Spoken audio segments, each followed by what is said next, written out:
Good morning, students. You all are welcome to this new platform that is made for the online study. Okay, as you have to appear in the board examination, so this year is very important for you. Okay, now the time is to prepare with your material in the sense the subject matter. Okay, the study material means you have to collect all the materials which is useful for you for the coming examination in 2021. Okay, this is your class 12th, and class 12 is very important. From here your future is going to be safe. So let us discuss with English syllabus. Okay, English core, that is the syllabus for 2020-21, and a code number known to all of you, 301. It is quite essential to you have to be very well prepared about your syllabus. Okay, let us deal. CBSE has issued in the month of April your syllabus. So you have to be very prepared and closely see the syllabus, not only of English, of every subject. Various links are available. Some of you have already downloaded it, and some of you have already prepared it. But what is our plan to get maximum marks in English? Let us discuss with the syllabus in detail. As you know, and it is good for us that there is no any change from the last year. कोई भी change syllabus में नहीं किया गया है. The same syllabus, the same pattern as asked in the previous year has repeated again. Okay, you are lucky. Just see the examination paper. All the links are available here. I will provide you.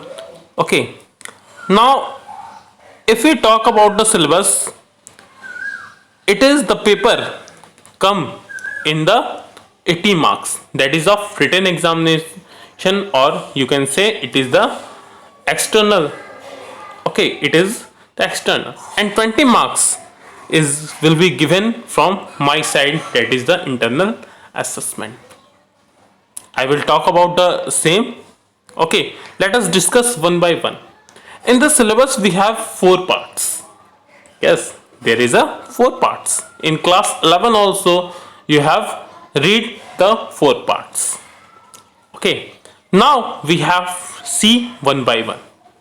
Some of the syllabus in the writing section already you have learned. In reading section also there is some syllabus which you have already learned, but we have to modify our skills of writing, of understanding, of everything. Okay, one by one we see the syllabus and discuss. Okay, we have 4 sections. The first section is a reading comprehension. Reading comprehension you understand very well. It comes in the 20 marks. Okay, here we have one seen passage, unseen passages by which we have to understand in a very well way. We have to comprehend. Means क्या होता है? Understanding means how much you are going to grasp from the reading passage. Okay, here one unseen passage with a variety of objective question. Objective question means very short answer question. In this objective type question there is a multiple choice question. Multiple choice question, you understand, where you have a 4 option, but only one option is correct. Okay, after that you have to write short answer question. Here also there is an assessment of comprehension, interpretation, and interference. One thing is very important: vocabulary as word formation, inference of meaning will also be assessed. Means word power. I have told you, you have to make your vocabulary very strong. Vocabulary means how much you have the understanding of the new words. Okay, leave it. Now see the three type of passages comes in your exam. In reading comprehension, all are the unseen passage. I hope you understand the difference between seen passages and unseen passages. Okay, here you have the first passage, that is of factual passage, like the instruction, description or reports. Factual passage means तथ्यात्मक passage, जिसमें कोई तथ्य हो, जिसमें कोई fact हो, कोई understanding हो, कोई नॉलेज हो, किसी बारे में निर्देश हो, उसको हम क्या कहते हैं? फैक्चुअल पैसेज कहते हैं। सेकंड जो पैसेज होगा हमारा वो होगा डेस्क्रिप्टिव का। ठीक है, डेस्क्रिप्टिव मीन्स किसी चीज का डेस्क्रिप्शन होगा, उसमें किसी चीज का विस्तार से वर्णन होगा। अंडरस्टूड? जो तीसरा पैसेज होगा वो हमारा लिटरेरी पैसेज हो सकता है। अंडरस्टूड? वो हमारा लिटरेरी पैसेज हो सकता है। लिटरेरी पैसेज मीन्स जो कि किसी लिटरेचर, जैसे कि वर्ड्सवर्थ ने कोई अगर पोएम लिखा है तो उसका एक्सट्रैक्ट हो सकता है। ठीक है, या कोई प्रोज लिखा है तो उसका भी एक्सट्रैक्ट हो सकता है।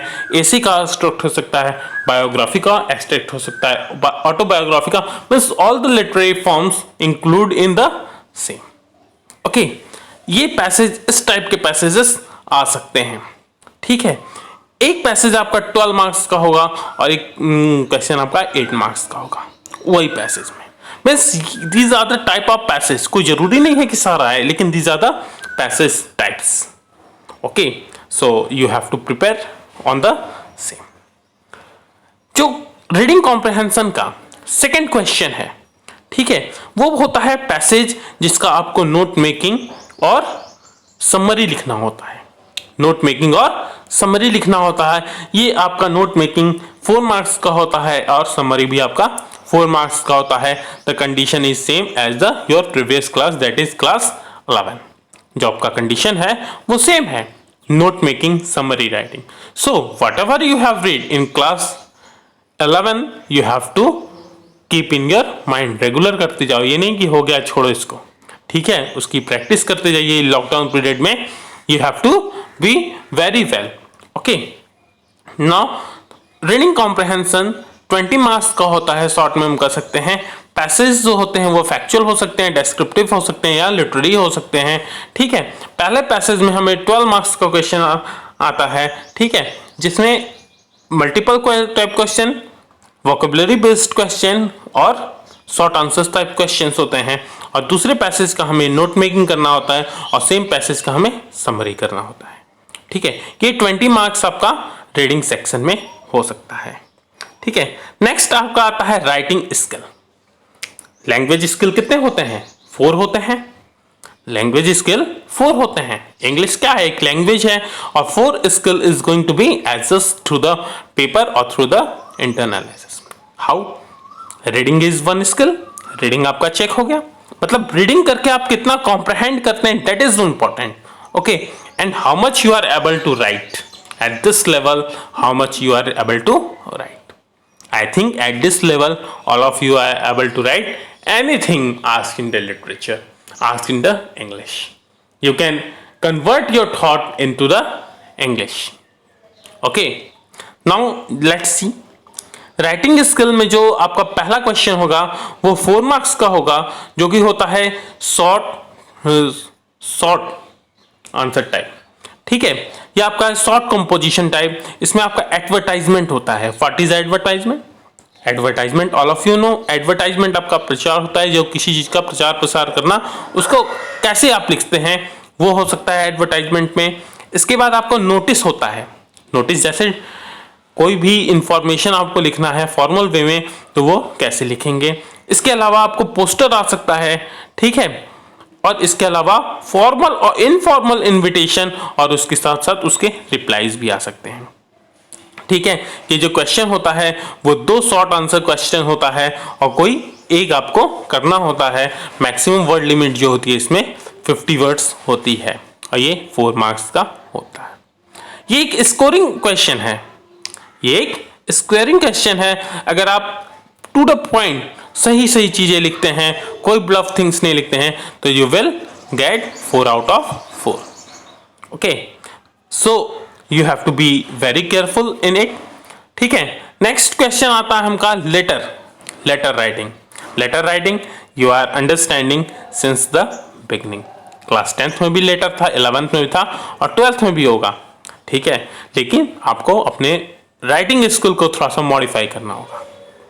ठीक है, letters based on verbal visual input, 1 question out of 2 long questions to be answered in 120 and 150 words. 6 marks का लेटर आएगा आपको. लेटर कई टाइप के हो सकते हैं, जैसे कि आपको बिजनेस लेटर हो सकता है. Business letter you are understanding official, जिसमें आपको इंक्वायरी करने के लिए, कंप्लेन करने के लिए, या कोई इंफॉर्मेशन पूछना या देना, या कोई ऑर्डर आपको प्लेस करने के लिए भी आ सकता है, और सेंडिंग रिप्लाईज. ये आपके लेटर्स के टाइप हैं. Understood? These are the types of letter. ये आपका 6 मार्क्स में आता है. लेटर के लिए आपको फॉर्मेट, कंटेंट, ये आपको फॉलो करना. One thing you have to see, all the letters are in formal letter. So all of you know what is the latest format. What is the latest format? Very important. Latest format and updated format for writing formal letter. You have to be keeping your mind, and continuous practice make or achieve you the perfection. Okay. Next is that their letter to the editor. From the class 10th you are writing the letter. So try to write in some extraordinary way to catch the attention of the examiner. Examiner का जो attention है वो आपको catch करना है. जब इसको एक एक करके हम पढ़ाएंगे तो you will discuss. New type of job letter class 11th में आपने पढ़ा था, यहाँ पे फिर पढ़ेंगे. ये भी एक फॉर्मल लेटर होता है और इसके साथ एक बायोडाटा अटैचमेंट करना होता है. ओके, जो क्वेश्चन नंबर नेक्स्ट क्वेश्चन है आपका, वो 2 कॉम्पोजिशन है जो कि बहुत ही लॉन्ग है. 2 very long answer question containing internal choice. Means you have option. आपको 2 तो करना ही है, लेकिन आपके पास 4 टाइप के क्वेश्चन आते हैं और इसमें you have to be descriptive और argumentative. You have to write an article all of you know, debate, speech and report. Debate, speech and report. Means these 4 are in your syllabus and only 2 is going to be coming. Only 2 is going to you have to attempt. Okay. Now writing section is clear. In writing section what is there? First of all you have to give the short answers, that is advertisement, notice, invitation, poster. Okay. Second question is of letter. एक letter जरूर लिखना है आपको, उससे skip नहीं हो सकते हैं. और जो लास्ट वाला क्वेश्चन है आर्टिकल, डिबेट, रिपोर्ट और स्पीच में से आपको कोई 2 करने हैं. ठीक है, you can get fully marks in each of subject if you have to focus. So my suggestion is that you have to focus the syllabus in very close way. Okay, now next is that is the literature textbook.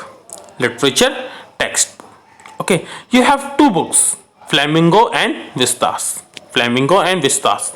Kindly arrange it. Due to lockdown, if you are not finding the books, there is PDF is available in various links. You can download one lesson and read, and just another and read. Okay, kindly anyhow you have to arrange it. You are enough mature to understand this fact.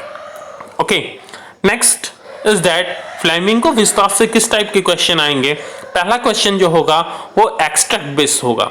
ठीक है, उसमें 8 objective type questions आते हैं. ठीक है, 8 objective question आते हैं. 4 आते हैं आपके पोइट्री से और 4 आते हैं आपके प्रोज से. प्रोज और पोइट्री का डिफरेंस आप लोग जानते हैं. प्रोज मीन्स होता है गद्य, कोई भी रिटन लैंग्वेज में हो, और पोइट्री मीन्स पद्य, जो भी मतलब पोलिटिकल लैंग्वेज में हो उसको हम कहते हैं. दोनों से आपको क्वेश्चन आएगा and you have to give. ओके, नेक्स्ट आपका जो होगा वो शॉर्ट आंसर्स क्वेश्चन होगा. ठीक है, जो कि आपके प्रेस्क्राइब टेक्स्ट में से आएगा और इसमें आपको 7 क्वेश्चन में से 5 अटेम्प्ट करने होंगे और सारे 2-2 मार्क्स के होंगे. इसके लिए आपको टू द पॉइंट आंसर लिखना है, ज्यादा डिटेल में नहीं जाना है. You have to write to the point answer. For this you have to understand the question very well and try to prepare like this, how much and what is asking in the question में क्या पूछ रहा है उसे to the point answer आप करेंगे. ठीक है. नेक्स्ट जो क्वेश्चन होगा वो लॉन्ग आंसर टाइप क्वेश्चन होगा. ठीक है. लॉन्ग आंसर टाइप क्वेश्चन में you have to be very careful and show your own knowledge. ठीक है. वैल्यू बेस्ड क्वेश्चन जिसको बोलते हैं. वैल्यू बेस्ड क्वेश्चन में आपको करना क्या है कि आप अपने से कितना उस चीज को समझते हैं. कोई भी एक इशू है या कोई भी प्रॉब्लम, मान लो किसी स्टोरी में आपको डील किया गया है, तो उस प्रॉब्लम में तुम्हारी क्या है, what is your point of view, that is going to be appreciate. So think more and more and more. Okay. now next, one out of means one long answer question. Two type of long answer question come in your exam, that is from prose poetry, flamingo Vestas both. ठीक है. Next, prescribe book जो है वो flamingo Vestas, जैसा कि हम बता चुके हैं. और ये देखिए फ्लेमिंगो में आपका प्रोज पोइट्री दोनों है. ये सारे चैप्टर्स हैं. The last lesson, lost spring, deep water, the rat trap, Indigo, poets and pancakes, the interview, going places. Poetry में my mother at 66 an elementary school classroom in a school keeping quiet, a thing of beauty, a roadside stand and Jennifer's tiger. ठीक है. इसी तरह Vistas के chapter हैं. The third level, the tiger king, journey to the end of the earth, the enemy should wizard hit mummy on the face of it, Evans tries and O level, memories of childhood, the cutting of my long hair, we too are human beings. एक बात आपको ध्यान में रखना है कि कहीं से अगर आप न्यूज पाए, ठीक है, कि कुछ chapters is not included, various school are giving the rumour कि this chapter is not included. Okay, this is not good for you. All the chapters are included, okay, by the previous year. As I have told you, there is no change in your syllabus. There is no change in your syllabus, and this syllabus coming in your examination. Okay. So just try to understand the syllabus, the format. ठीक है. आपको जो अब strategy बनानी है, ठीक है, वो डिफरेंट स्ट्रेटजी बनानी है. रीडिंग कॉम्प्रहेंशन के लिए आपको मैक्सिमम प्रैक्टिस करना है. ठीक है. राइटिंग के लिए आपको प्रैक्टिस करना है. और फॉर्मेट और जो पॉइंट्स हैं कि किस लेटर में क्या पॉइंट्स लिखना है उसको ध्यान में रखना है. और जो लिटरेचर सेक्शन है, लिटरेचर सेक्शन में आपको प्रोज सेक्शन में आपको क्या होता है, उसका टाइटल है, उसका थीम है, उसका मॉरल है. ठीक है. ये सारा चीज आपको देखना होता है. One by one I will give you the explanation of each chapter as well as the important question and the dealing of the important question. ठीक है. Now you just see the syllabus and you have any problem. One more thing is here, assessment of listening and speaking skill. Generally it calls ASL, speaking and listening skill. Might be possible this year CBSE will provide external. Okay, don't worry for that. During the lockdown period you have to make something roughly. Okay, जब school खुलेगा I will tell you in what way you have to prepare for the same. But whatever you have prepared, you have to go through it. You have to be responsible. You have to get maximum marks. I am not giving you 90 plus या 95 plus या 98 plus. You try to get your best. You try to get your best. At least satisfied yourself. अपने आप को satisfied करिए. No one else. No one else. You will get 90 marks or 80 marks. लेकिन आप अपने आप से उस समय कह सकें कि whatever marks I have got, I have got my best due to my best effort. So don't think कि समय बहुत है. Understood? You have to prepare it well. Okay, and you will got your best. You will get your best. I know it very well. ठीक है. लेकिन paper का result आने के बाद कोई ये नहीं कहेगा कि मैंने अपना बेस्ट नहीं दिया. Whatever the problem you have, you ask fluently without any hesitation, and my best of luck as I told you with you. So this is the exam pattern. If you have any doubt, you can free to ask anytime. through comment box or through any other link. Okay, this depends on you. Okay, thank you.